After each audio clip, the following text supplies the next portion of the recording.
আসসালামু আলাইকুম। স্যাম কনস্টাসকে নিয়ে অনেক বেশি আলোচনা হচ্ছে সোশ্যাল মিডিয়া, একদম ট্রেন্ডিং। কারণ জসপ্রীত বুমরাকে তিনি স্কুপ শটের মাধ্যমে ছক্কা মেরেছেন, চার মেরেছেন। তার ব্যাটিং টেকনিক নিয়ে কথা হচ্ছে, তার মেন্টাল স্ট্রেংথ নিয়ে অনেক কথাবার্তা হচ্ছে। কিন্তু এর মধ্যে আরেকটা বিষয় কিন্তু সামনে চলে এসেছে যে তার পার্সোনাল ব্যাটিং কোচ হচ্ছেন বাংলাদেশি কোচ তাহমিদ ইসলাম। এক্স্যাক্টলি বাংলাদেশি কোচ তাহমিদ ইসলাম।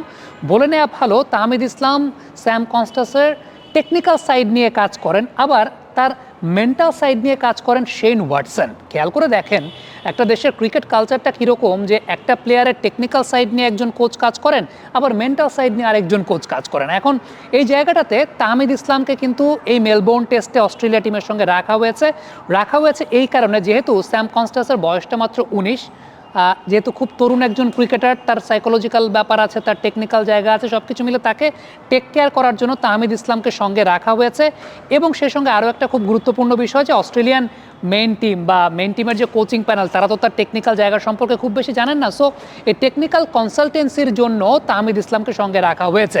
এখন আপনারা অবাক হতে পারেন যে বাংলাদেশি একজন কোচ, তিনি অস্ট্রেলিয়ার ওই পর্যায়ে কাজ করছেন। আমাদের বাংলাদেশে কেউ তো আমরা এইসব ব্যাপারে খুব বেশি জানি না। তার মূল পরিচয় কি, তিনি কিভাবে ওই জায়গাটায় গেছেন, তার মূল পরিচয় দেওয়ার আগে আরেকটা বিষয় বলে নেই। সেটা হচ্ছে, শুধুমাত্র তাহমিদ ইসলাম না, আরও অনেক কোচেরা আছেন যারা বিশ্বের বিভিন্ন প্রান্তে কাজ করছেন, আমরা কেউ জানিও না, কিন্তু তারা টেকনিক্যালি বলেন, বায়োমেকানিক্যালি বলেন, অনেক শার্প এবং তাদের কন্ট্রিবিউশনটা অনেক। তাহমিদ ভাইয়ের ব্যাপারে যদি বলি, তাহলে তাহমিদ ইসলাম মূলত অস্ট্রেলিয়াতে বেড়ে উঠেছেন। তিনি অস্ট্রেলিয়ার সিডনি কেন্দ্রিক ক্রিকেট খেলেছেন, ডোমেস্টিক ক্রিকেট খেলেছেন, এবং তারপর কিন্তু কাউন্টি লেভেলেও তিনি ক্রিকেট খেলতে গেছেন। পর্দায় আপনারা সেই জায়গাগুলো দেখতে পাচ্ছেন তিনি কোন কোন লেভেলে ক্রিকেট খেলেছেন। 2015 সালে যখন বাংলাদেশ ক্রিকেট টিম অস্ট্রেলিয়াতে বিশ্বকাপ খেলতে গিয়েছিল, সে সময় চন্ডিকা হাথুরা সিংহে তাকে নজরে আনেন, কারণ তিনি সেই সময়টাতে বাংলাদেশ টিমের নেট বোলার হিসেবে কাজ করতে গিয়েছিলেন। হাথুরা সিংহে তখন তাকে পরামর্শ দিয়েছিলেন যে বাংলাদেশের Dhaka premier division cricket league খেলার জন্য, এবং 2017 সালে তিনি প্রাইম ব্যাংক ক্রিকেট ক্লাবের হয়ে ঢাকা প্রিমিয়ার ডিভিশন ক্রিকেট ক্লাবের নাম লেখান। তবে আনফর্চুনেটলি সে বছর তিনি ম্যাচ খেলতে পারেন নাই। আমাদের এখানকার ক্রিকেটে বেশ কিছু জটিলতার জায়গা আছে, তবে ক্রিকেট কোচিং ক্যারিয়ারটা তিনি অস্ট্রেলিয়াতেই সেই জায়গাটায় খুব ভালো মতো প্রমিনেন্ট হয়েছেন। এবং অস্ট্রেলিয়ার যেটা বলছিলাম, যে সিডনি কেন্দ্রিক ওই ক্রিকেট জায়গাটা যেহেতু তিনি খেলেছেন, তিনি কোচিংটাও সেই জায়গাটায় শুরু করেছেন। এবং পরবর্তী সময় যদ্দূর আমি দেখতে পেয়েছিলাম যে লাস্ট মেজর লিগ ক্রিকেট যেটা আমেরিকাতে হয়, সেই মেজর লিগেও কিন্তু আলটিমেটলি তিনি কোচ হিসাবে তিনি তার কাজ করেছেন, এবং অস্ট্রেলিয়ার ডোমেস্টিক সার্কিটে বেশ ভালোভাবে কাজ করছেন। এবং দেখেন, খুব ভালোভাবে কাজ করছেন দেখে, একটা প্লেয়ারকে ওই পর্যায়ে পর্যন্ত আনতে পেরেছেন দেখে, ওই প্লেয়ারের সঙ্গে কিন্তু তাকে রেখে দেওয়া হয়েছে। ক্রিকেট কালচারের একটা জায়গা চিন্তা করে দেখেন, যেহেতু ওই প্লেয়ারটার বয়স কম, ওই প্লেয়ারটার সম্পর্কে কেউ ওইরকম বেশি কিছু জানে না, বা অস্ট্রেলিয়া টিমে তাকে আনার পর তাকে কিভাবে আসলে হ্যান্ডেল করবে, সেই জায়গাটাতেও কিন্তু অস্ট্রেলিয়ান টিমের কোচিং প্যানেলকেও তিনি আলটিমেটলি কনসালটেন্সির জায়গাটা দিচ্ছেন। একমাত্র ওয়ালটন এসি দিচ্ছে 1 বছরের রিপ্লেসমেন্ট গ্যারান্টি এবং কম্প্রেসারের 10 বছরের গ্যারান্টি। সো আমার কাছে মনে হয় যে বাংলাদেশিদের জন্য একটা অত্যন্ত বড় গর্বের জায়গা যে বাংলাদেশের কেউ একজন অস্ট্রেলিয়া টিমের এই জায়গাটায় কনসালটেন্ট হিসেবে কাজ করছেন। দেখেন, তাহমিদ ইসলাম ইন্টারন্যাশনাল ক্রিকেট খেলেন নাই, তার ইন্টারন্যাশনাল ক্রিকেটে 15-20 হাজার রানও নাই, 150-200 উইকেটও নাই, বাট এটা সম্পূর্ণ ডিফারেন্ট একটা প্রফেশন। আমাদের বাংলাদেশে আমি এই জায়গাটা একটা ফেসবুক স্ট্যাটাসও দিয়েছিলাম যে তাহমিদ ভাই যদি আজকে বাংলাদেশে থাকতেন, কথা উঠতো তাহমিদ ভাই আন্তর্জাতিক ক্রিকেটে কয়টা ছক্কা মেরেছেন, তাহমিদ ভাই আন্তর্জাতিক ক্রিকেটে কত হাজার রান করেছেন, তিনি নিজে কি পারেন, তিনি নিজে কি খেলেছেন। এবং এটা শুধুমাত্র দর্শকদের না, দর্শকরা তো কমনভাবে এই কথাগুলো বলে কি কারণে, এদেশের ক্রিকেট ফ্র্যাটার্নিটিতে এই ধরনের কোয়েশ্চেন উঠে, এদেশের ক্রিকেট অঙ্গনে এই টাইপের কোয়েশ্চেন উঠে। তো দর্শকরা তো আসলে এই ধরনের কথা বলবেনই, কারণ দর্শকরা এসব থেকে আসলে অনেক দূরে, বা তারা এই সমস্ত সম্পর্কে জানেন না। সো ফ্যাক্টরটা ওই জায়গাটাতে, যে তাহমিদ ভাই যদি আজকে বাংলাদেশে থাকতেন, এইসব কোয়েশ্চেনের সম্মুখীন তাকে হতে হতো, তিনি হয়তো অনেকাংশে ডিমোটিভেটেড হতেন। আমরা যারা বাংলাদেশে কাজ করি, আমরা যে কী পরিমাণ ডিমোটিভেটেড হই, কিন্তু আমরা মনে হয় একটু মানে সাইকোলজিক্যালি স্ট্রং বেশি, যে কারণে এসব ওভারকাম করে কাজ করে ফেলতে পারি।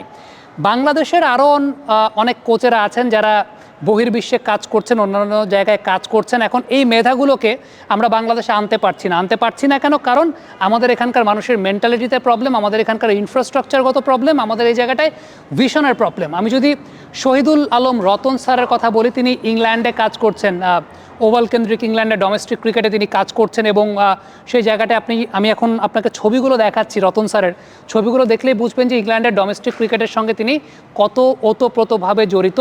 আমি অন্য একটা ভিডিওতে চেষ্টা করব যে রতন স্যারের ক্যারিয়ার, তার কোচিং ক্যারিয়ার, ইংল্যান্ডের ক্রিকেটে তার কন্ট্রিবিউশনের জায়গাটা, পুরো ব্যাপারটা তুলে ধরার জন্য জাস্ট এই ভিডিওটাতে একটু সামারি দিচ্ছি আপনাদেরকে। রতন স্যারের জায়গাটা দেখলেন, সেলিম স্যারের জায়গাটা একটু দেখবেন। সেলিম স্যার অস্ট্রেলিয়ার ক্রিকেট নিয়ে কাজ করছেন, আরও একজন কোচ যিনি অনেক আগে থেকেই Australian cricket circuit, Australian domestic cricket সার্কিটে কাজ করছেন। সেলিম স্যারেরও অনেক কন্ট্রিবিউশন আছে অস্ট্রেলিয়াতে নতুন নতুন ক্রিকেটার প্রডিউস করার ব্যাপারে, নতুন ট্যালেন্ট প্রডিউস করার ব্যাপারে। তাকে নিয়েও আশা করছি অন্য কোনো একটা ভিডিওতে আমি একটা সময় আপনাদের সামনে উপস্থাপন করব। আল শাহরিয়ার রোকন ভাই, তিনি কাজ করছেন নিউজিল্যান্ডের ডোমেস্টিক ক্রিকেটে। তাপস বৈশ্য দাদা, তিনি কাজ করছেন আমেরিকার ক্রিকেটে। আফতাব ভাই আমেরিকান ক্রিকেট নিয়ে কাজ করছেন। জিএম নওশের প্রিন্স ভাই, তিনি আমেরিকার ক্রিকেট অপারেশনস নিয়ে কাজ করছেন। মোহাম্মদ সালাউদ্দিন ভাই, যিনি আমেরিকা টিম অ্যানালিস্ট হিসেবে কাজ করছেন। তাপস বৈশ্য দাদার কথা আমি বললাম, আফতাব ভাইয়ের কথাও বলতে হয়, তিনি আমেরিকার ক্রিকেট নিয়ে কাজ করছেন। জুনায়েদ ইমরোজ সিদ্দিকী ভাই, তিনিও এই মুহূর্তে আমেরিকান ক্রিকেট নিয়ে কাজ করছেন। তো এইরকম আরও অনেকেই আছেন যারা এন্টায়ার ক্রিকেট ডেভেলপমেন্ট নিয়ে কাজ করছেন অন্যান্য দেশে। আমাদের আমিনুল ইসলাম বুলবুল ভাই তো আইসিসির কোচেস এডুকেটর হিসেবে কাজ করছেন। এই যে কোচেস এডুকেটর, এটার মানে কি, এটা কিন্তু আমরা কেউ জানি না, ম্যাক্সিমাম মানুষই জানে না। কোচেস এডুকেটর হচ্ছে সেই পেশা যারা কোচেদেরকে শেখায়, মানে কোচেরাও যে কোচ হবে তারা কার কাছ থেকে শিখবে, তারা শেখায় কোচেস এডুকেটরদের কাছ থেকে। সো এই ডেভেলপমেন্ট প্রোগ্রামের কাজটা কিন্তু বুলবুল ভাই করছেন। তো আমাদের অনেক কোচেরা আছেন যারা এই পর্যায়ে কাজ করছেন, কিন্তু আমাদের দেশে কাজ করেন না। আমাদের দেশে কেন কাজ করেন না? আমাদের ভিশনটা নাই। আমাদের ভিশন নাই, তার চাইতে বড় প্রবলেম আমার কাছে মনে হয় আমাদের এই সার্কিটে কাজ করতে আসলে তুমি নিজে জীবনে কি করেছো, তুমি যে শিখাবা তুমি নিজে জীবনে কি করেছো, যেটা সম্পূর্ণ একটা ভুল কনসেপ্ট, সম্পূর্ণ ভুল কনসেপ্ট। আপনি যদি দেখেন এই মুহূর্তে সাউথ আফ্রিকা ন্যাশনাল টিমের কোচের নাম রব ওয়াল্টার, গুগল একটু সার্চ দিয়ে দেখবেন সাউথ আফ্রিকা ক্রিকেট টিমের কোচের নাম রব ওয়াল্টার। এই ব্যাটা জীবনে কোনো ক্লাব ক্রিকেটও খেলে নেই, এই লোক জীবনে কোনো ক্লাব ক্রিকেটও খেলেন নেই, ইন্টারন্যাশনাল ক্রিকেট তো দূরের কথা। ফুটবলে আপনি চিন্তা করবেন মাস্টার ট্যাকটিশিয়ান কাকে বলা হয়, হোসে মরিনিওকে বলা হয়।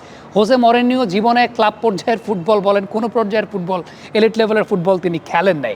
সো প্রফেশনটা বুঝতে হবে আপনাকে। তো আমাদের দেশে এগুলোর এনকারেজমেন্ট কম, মোটিভেশন কম, যে কারণে আমাদের দেশের অনেকেই বাইরের দেশে কাজ করছেন, সাকসেসফুলি কাজ করছেন। এবং আমি পার্সোনালি সাজেস্ট কী করি জানেন, আমি পার্সোনালি সাজেস্ট করি ভাই সম্মান যেখানে আছে সেইখানেই কাজ করবেন। এই দেশে ততদিন পর্যন্ত কাজ করা উচিত না যতদিন পর্যন্ত সম্মানের জায়গাটা নাই। আমার কাছে মনে হয় সম্মান যদি এনশিওর করা যায়, এই ট্যালেন্টগুলোকে বাংলাদেশে এনেও কাজ করানো যায়, বাংলাদেশের ক্রিকেট ডেভেলপমেন্টও কাজ করানো যায়। কিন্তু পার্সোনালি আমিও ডিসকারেজ করি, আমি নিজেকেও নিজে এখন ডিসকারেজ করি যে সম্মান যেখানে নাই সেখানে কাজ করার কোনো আসলে মানে হয় না। সো ফ্যাক্টের জায়গাটা আসলে ওই জায়গাটাতে, যে কারণে আমরা শুধুমাত্র ক্রিকেটিং নেশন না, আমরা যে কোনো সেক্টরে অনেক বেশি মাত্রায় পিছিয়ে থাকার পেছনে কারণটা হচ্ছে আমাদের ওই এনকারেজমেন্টের জায়গাটা কম। আমরা সব কিছু গুলিয়ে ফেলি। কোচ হতে গেলে তাকে 15,000 রান করা লাগবে, তাকে ছক্কা মারা লাগবে ইন্টারন্যাশনাল ক্রিকেটে। বিষয়টা আসলে সেরকম না।